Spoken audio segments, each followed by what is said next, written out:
Hey guys, my name is Peggy and I am trying to grow a cut flower garden here on my allotment in Kanagawa Prefecture, Japan, which is just south of Tokyo in zone 9B. Thanks for checking out my channel.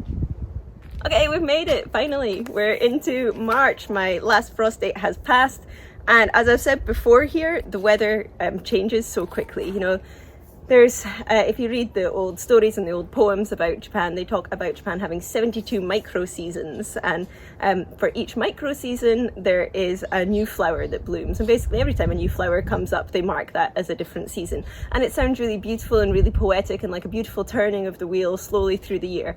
That's not how it is, guys. It's not. I think Buddha's sitting up there with a big red button and he's like, March, bam, have some spring, and that's it. There's no gradual changing. It's just, now it's hot, now it's rainy season, now it's cold, and it's that fast. So although I am only a few days past my frost date, I think we're 4 days past the average last frost date, I am pretty confident that that's it. The weather is going to be good from now on and I can put things in the garden. So the first thing I'm going to start doing is putting my dahlia in the ground. So let's have a look at the dahlia that I grew here last year and then dug up the tuber, and I am ready to put them back down again. I'll have a look at them. Okay, so here are all of my tuber that I grew here last year, dug up and have been storing over the winter in these cardboard boxes. Now, if you watched last year, you will know that my tuber didn't do very well. That's a lie. My dahlia didn't do very well. I put them in too late. I only got the allotment in June, so they went in quite late in the season. They were then battered by rainy season when they were still just small tubers. They hadn't actually started growing yet. They were battered by rainy season. Then typhoon season hit and they got knocked all over the place. And then the real strong heat kicked in before they really had time to establish themselves. And they just didn't like it. And I thought, that's it. I'm gonna have to buy completely new tubers and start all over next year. But then when I dug them up at the end of the season, I realized that my one little tuber had turned into this kind of thing. So although they didn't do much above the ground, they were doing a lot below the ground. So I've decided to try them again this year and see what I can get from them. Now, because they didn't do very well last year, even though they are this big and they are huge, I should divide this. You know, this is a massive tuber, but I'm not going to. I'm going to give it as much of a chance as it can to grow and show me what it can do this year. And if it does well, then I'll dig it up at the end of the season and split it and have lots more of this next year. But if it does nothing, then I'll just start afresh. So I really don't know what to expect from these this year, so I'm going to leave them big for now. Now, most of these have done really well over the winter. They still look nice. You're basically looking for them to look like a potato. This one seems to have wrapped itself in plastic, which I didn't know before. Now, when I got this garden, there was a lot of this kind of obviously whoever was using the garden before me marked out their rows or used this kind of plastic for some reason. There's a lot of it still in the soil and it really upsets me. I try to use as little amount of plastic as I can, but if I am having to use it, I very carefully remove it from the garden, and it kind of upsets me that not everyone does that. And you can see that that is completely strangled. That it looks a bit like a little snowman now, but that must have been deep in the soil where that was growing, so that's a bit upsetting. But anyway, you can see these look like nice healthy potatoes. That's exactly what you want it to look like. So they have done really well, but there are a few, and I think these were my seed grown ones, that have got a little bit shriveled, aren't looking so healthy. They're not moldy, they're just a little bit shriveled, and there's only really these two. The rest are looking really good. They still have their nice potatoiness, which is what I want. So for these two, just while I'm getting the garden ready, I'm going to soak them. Now, you don't usually have to soak your dahlia, but just because these ones are a bit wrinkled, they look a bit dehydrated, I am going to pop these in my watering can. You shouldn't do it for more than an hour. I'm not even going to do that. It's just as long as it takes me to prepare the soil and get the bed ready to pop them in. I'm just going to give these guys a little bit of a soak and see if I can get them looking a bit more hydrated.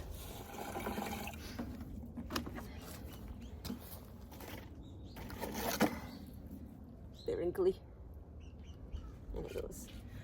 Okay, so last year I grew my dahlia right here in my garden, which is the second row back from the front, and they did okay, and I could have left them here, but I've decided not to. The main reason I dug them up, I am in zone 9B, so I could just grow them as perennials if I wanted to. They don't have to be dug up.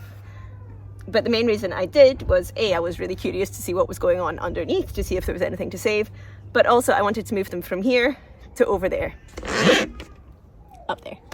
So last year, this whole first row was my sunflowers, and I've talked before about how that was the wrong thing to do because they ended up growing up really tall and then they shaded out everything that was in the second row back. So I'm not going to do that this year, and I'm going to put all my tall stuff at the back. So you're maybe thinking, well, why am I putting my dahlia up there? They grow really tall. And the reason is because of these trees. I have these trees at the back of my allotment, and right now they look beautiful. They're plum trees. And when they're like this, they're fine. But as soon as these flowers start to fade, they're going to leaf up, and that causes some shade over the very back of my garden. I like that when it gets really hot in the summer. It gives me somewhere to hide when I'm cutting my flowers. It gives me a little bit of shade to have the cut flowers sitting in while I tend to the rest of the garden. And it does get too hot for some of the flowers as well, so it's nice to have a little bit of shade. It's only really the kind of late afternoon that this shade's over. But dahlia like full sun, so I can't put them there. So instead, I've decided to put them in the sunniest spot of the garden, which is here. Also, handily, the person on the next allotment, you can see, has put up this kind of windbreak, and that's going to do them good as well. So I'm kind of using his allotment a wee bit to help my dahlia. So that will just help before they get too high, to have a kind of windbreak there as well. The only problem is, obviously, these are going to get really big, and so they're going to do what my sunflower did last year and shade out this row. So what I've decided to do is, right now my poppy are there. I don't know if they're going to do anything, but next to this dahlia row, I am going to put in my stalk. Now my stalk is going to come on earlier than the dahlia and get height on it before the dahlia get to their big tallness, and they will be done by the time the dahlia get really big as well. My plan then is the dahlia that I'm planting now are the ones that I grew last year, and I'm replanting. I have ordered another 5 dahlia tuber mix, and so once my stalk is done, because it's going to go as soon as the heat comes on, once my stock has gone, I am going to plant those other 5 dahlia here. And then if these dahlia do well and they look nice, I think I'm just going to leave them in as perennials. Like I say, in zone 9B, I don't have to be digging them up. So I'm thinking once they die back at the end of the year, I might just put some frost cloth or do a really strong mulch, a really deep mulch over my dahlia, and just leave them in the ground and see if they do it. And then as time goes on and I find more dahlia that I like, I'm kind of thinking that the top of each bed might become a little dahlia patch, so that they're not shading anything out behind them. It's all tall, kind of down this end of the garden, is my plan. But right now I'm just going to put these guys in here. I had my sunflower in here, like I said, last year, and I just left the roots in. I didn't want to try and pull them up. It disturbs the soil too much, and it's nicer to have the roots in there anyway. Sorry, I'm staring right into the sun now. So the first thing I need to do is get this tidied up. I am going to weed it. I'm going to take out the big sticks that are there because they take too long to break down, and then I am going to put some nice compost on the top of it. Let's do that.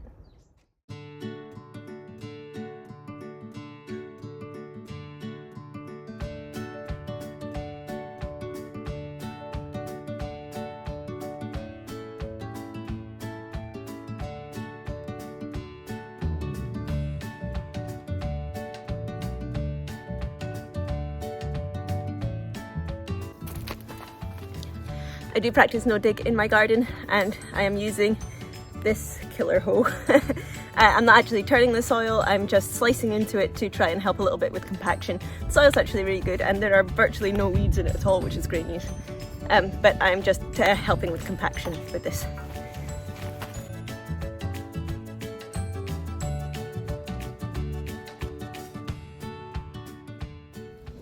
Okay, so I'm just laying them out here to see where I'm going to put them. I am spacing them, and I know I am spacing them a little bit too close together. You ideally want about 45 centimeters between each one, but I have a tiny garden and I don't really know if they're going to do anything. So for now, this is how I'm doing them. You can also see there's a huge difference between the size of the tuber. So let's see. But I mean, this guy went in last year as just one of these and has grown to this size in 1 year, which really surprised me. So I'm going to space them kind of like that. I also have these ones. These broke off my other ones, and I don't think these have eyes attached to them. Now it's really important when you separate your dahlia that they have a little bit of an eye, and that's literally just where it attaches onto the main stalk, and that's where the new flowers come from. So I think these ones have broken too much and don't have eyes on them, so they won't grow. So I might actually pop these in pots at home just to make sure. I mean, that could be an eye. I might get something off of that. That one too, that might be enough of an eye. I'm not sure. So I'm going to pop these in pots at home and see if they do anything, and then if they don't, that's fine. So for now, I've got these ones and then my ones in the watering can that I'm going to pop in. Now, last year I did a really bad job of not labelling my dahlia properly. And like I say, they got hit by rainy season and typhoon season, and the labels got all mixed up and mushed around. So I don't actually know what these are, but I do still have all the packets that they came from. So I'm hoping that when they start to grow, I'll be able to identify them from their flowers and be able to tag them from then on. But for now, mystery dahlia are going in. And let's see what we get, which is quite exciting. So I'm going to go ahead and dig the holes for all of these. Now, because they're different sizes, they're all going to need different size holes, because you literally want to have dahlia only about an inch, their stalk only about an inch underground the soil. You don't need to be digging massively deep holes for these. So I'm going to go ahead and dig out what I need.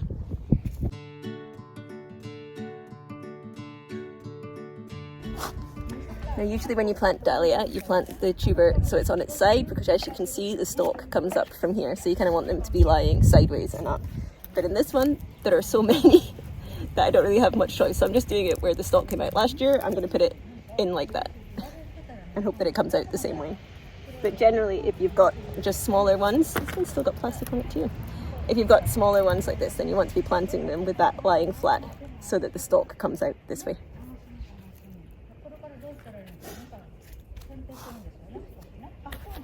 Okay, now I've got the hole dug, I am going to put some fertilizer in here. I'm actually going to put some manure in here. Now, this is the bit about gardening I'm still not sure about. I don't know the flowers well enough yet to know what kind of soil and things they like. Now, I know that this area, we are near the beach, and the whole area has a kind of sandy soil, and obviously this has been used as an allotment for quite a long time now, so the soil's actually really nice. And I put the compost on the top of it as well. But I am going to add a little bit of fertilizer in. But I don't know the flowers well enough yet to know what kind of flowers like what soil and what kind of flowers like what fertilizer. But I did look it up and I wrote it on my hand, so I didn't forget. Luckily it's what I have, which is handy. I am going to put some rotted cow manure in here, because that is low in nitrogen, and that's what dahlia need. If you put in something like chicken poo, which is what I've got at home, that's got too much nitrogen in it, and that will lead to you having lots of leaves and very few flowers.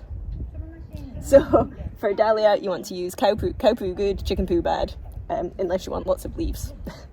So I'm going to put just a little bit in the bottom of this hole, so that when the roots stretch out, they're going to have something nice to feed on and hopefully give me more flowers.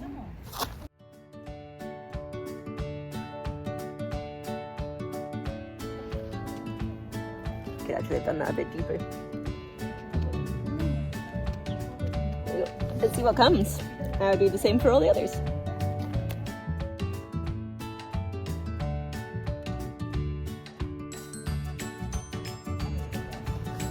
I need something to mark when I'm putting these. And I'll tell you why in a second.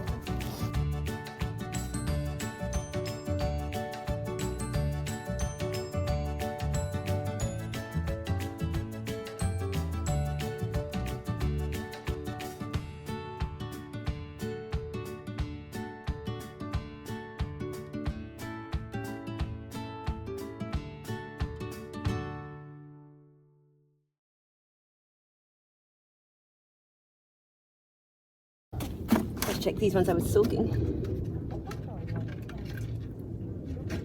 That's better. He looks a lot less wrinkly. Look at that. That's literally just been, what, 15, 20 minutes? Yay.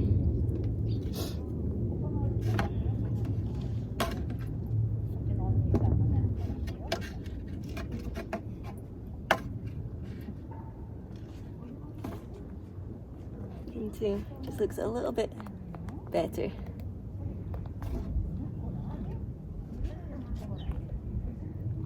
Not sure about this guy. Not sure about this one either. I might put these ones in together, which might end up being disastrous if they both grow really well and they're going to be too close and crowd each other out. Yeah. So the main reason you don't usually soak your dahlia is that the number one thing that is going to kill your dahlia is that the tubers are going to rot in the ground.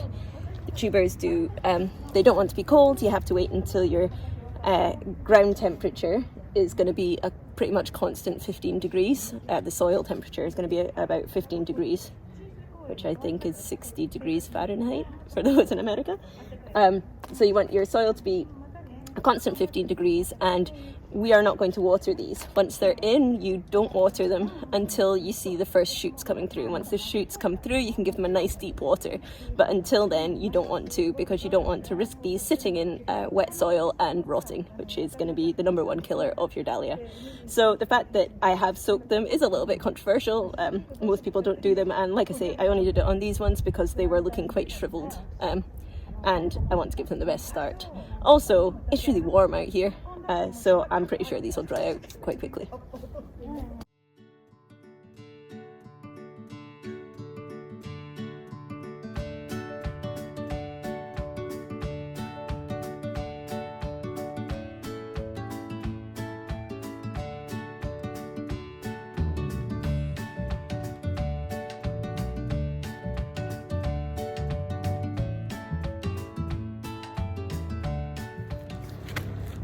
Okay, so that is my 9 dahlia tuber that I'm putting in for today in.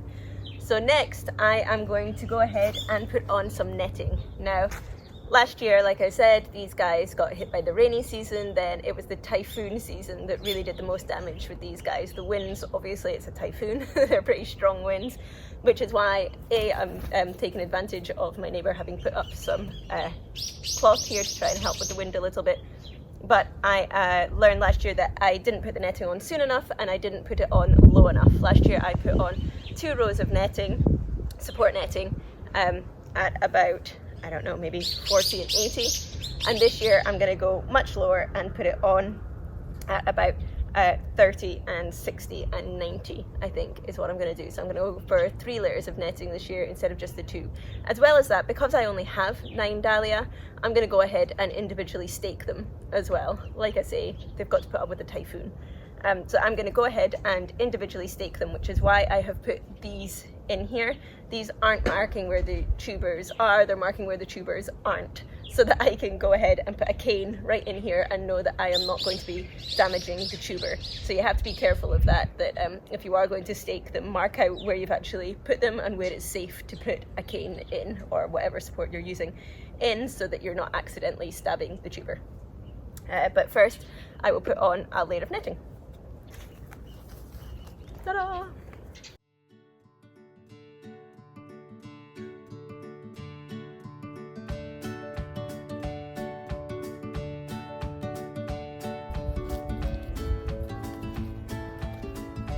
I just keep these on with twisty ties.